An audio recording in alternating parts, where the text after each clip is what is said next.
अब भोलि काठमाडौँ जानु भनेको मम्मी काठमाडौँ जाने भनेछौ कसरी जान्छौ बाटो अप्ठ्यारो छ अब जानु पर्यो भने त यहाँ बसेर मात्र हुँदैन के गरी पुग्छौ मलाई नै टेन्सन हुने नपुगेसम्म टेन्सनको अनि के तरकारी पाएन मासु पाएन अब पकाउनु खोज्दैछु अनि खोइ त मासु झोक लागिसक्यो तपाईँहरू कस्तो ढिलो गर्नुभयो क्या मासु तलै छ अब भर्खर बनाउँदैछ ल ल ल ल ल मासु आयो मासु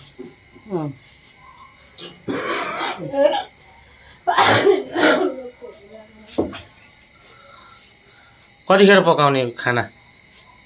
आन्द्रा पनि हालेको खै के ए के को मासु हो यो कुखुराको कुन कुखुराको मासु हो लोकल लोकल हो र ब्रोइलर त होइन नि गिरिराज गिरिराज गिरिराज मनपर्छ मनपर्छ पानी लिएर आउनु न यो के आयो फ्रिजमा